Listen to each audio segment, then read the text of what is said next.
So we have some breaking news here with Sam Bankman-Fried appearing in court in New York and pleading not guilty. So the former FTX CEO faces 8 charges here, but yet has entered a not guilty plea, which is no surprise as many were expecting this plea. However, with a maximum sentence of 115 years, we thought at least the trial would be sometime soon. But alas, he is on bail still, that $250 million bail, until October the 2nd, it appears. So a full 10 months we will have to wait before the trial takes place.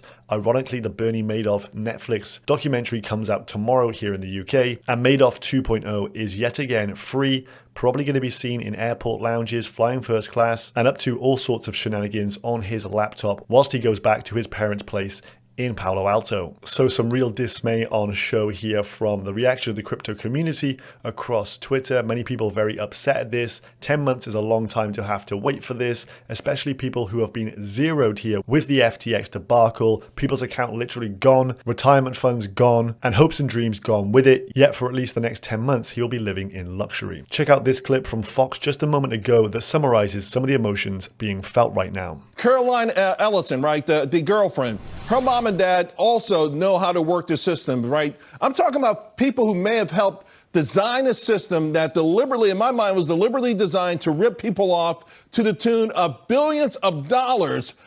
What chance that everyone involved in this or the key players will really face justice? Well, that's a great question, and we have to have faith. The Southern District of New York, the U.S. Attorney's Office, has historically been independent, or at least more independent of politics. And the U.S. Attorney keeps saying that there will be more indictments. But I agree with you. When you look at that structure, I'm sure you've seen that organizational chart that his dad had to help him with, and it's sheltered in a way that they don't have to pay taxes. It's a complete money laundering scheme. And the girlfriend, Caroline Ellison, has confirmed that it is all about money laundering and robbing people. She's admitted to it. He's toast. And hopefully, Dad, that you just referenced, he was on the payroll for at least a year. There's a $14 million vacation home for Mom and Dad in FTX's name. So as the guys mentioned there, the organizational structure for FTX and Alameda was insane.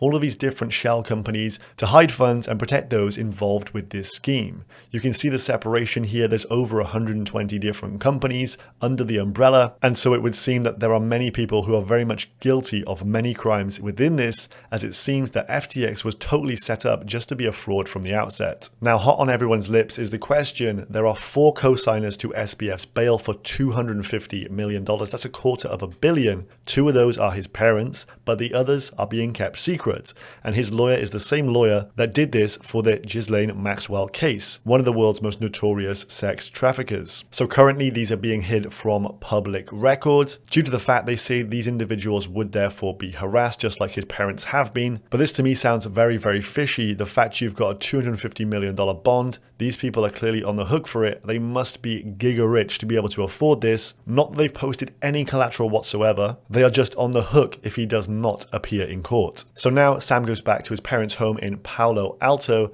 and has a 10-month wait, playing on his laptop, hitting up League of Legends, and further frustrating the crypto community. Let me know your thoughts on this one down below. Seems a bit of a disgrace in my eyes, as we have a massive delay for justice to be served. Thanks for watching. I'll see you in the next one. Goodbye.